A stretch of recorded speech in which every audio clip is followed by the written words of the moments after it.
தாய் தமிழ் உறவுகளுக்கு வணக்கம். தவேகாவிலிருந்து பெண் தலைவர் விலக முடிவு செய்துள்ளார்.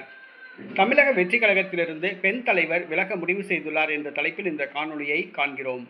பல கட்சிகளிலிருந்து தமிழக வெற்றிக் கழகத்தில் இணைந்து வருகிறார்கள். சனிக்கிழமை ஆனால் போதும் பனையூரில் திருவிழாத்தான். அந்த அளவுக்கு பனையூரில் மாற்றுக் கட்சியிலிருந்து சனிக்கிழமை தோறும் இணையும் நிகழ்ச்சி நடைபெற்று வருகிறது. 1 கிலோமீட்டர் தூரத்துக்கு வரிசையில் நின்று காத்திருந்து பொதுச் செயலாளரை சந்தித்து கட்சியில் சேர்கிறார்கள். இப்படி கட்சியில் இணைந்தவர்தான் விஜயதாரணி. இவர் காங்கிரஸ் கட்சியில் அரசியல் வாழ்க்கையை தொடங்கியவர். விளவங்கோடு தொகுதியில் 3 முறை போட்டியிட்டு வெற்றி பெற்றார்.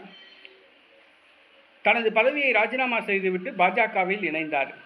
பாஜகவில் அவருக்கு எம்பி சீட் வழங்கப்படவில்லை, கட்சி பதவி வழங்கப்படவில்லை. நடைபெற்று முடிந்த தமிழக சட்டசபை தேர்தலில் பாஜக வேட்பாளராக போட்டியிட்டு அவர் தோல்வியடைந்தார். இந்த சூழ்நிலையில் தமிழக வெற்றிக் கழகத்தில் இணைந்தார். பதவி எதிர்பார்த்து காத்திருந்தார். ஆனால் விஜயதாரணியை யாரும் கண்டுகொள்ளவில்லை.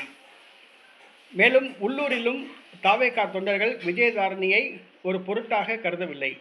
தமிழக வெற்றிக் கழகத்தில் 18 வயதுக்கு உட்பட்டவர்கள்தான் அந்த கட்சியில் உள்ளார்கள். அவர்கள் விஜயதாரணியை கண்டுகொள்ளவில்லை. சின்ன பையன்கள் கூட நம்மளை கண்டுக்க மாட்டேங்கிறாங்க என்று மனம் வெதும்பி போயுள்ளார் விஜயதாரணி. ஏன் தமிழக வெற்றிக் கழகத்தில் இணைந்தோம் என்று மனம் நொந்து போயுள்ளார். அவர் தமிழக வெற்றிக் கழகத்திலிருந்து விலக உள்ளதாக கூறப்படுகிறது. எந்த கட்சியில் போய் சேர்கிறார் என்பதுதான் தெரியவில்லை. ஏற்கனவே காங்கிரஸில் இருந்தார், பாஜகவுக்கு வந்தார், தற்பொழுது தமிழக வெற்றிக் கழகத்தில் இணைந்துள்ளார்.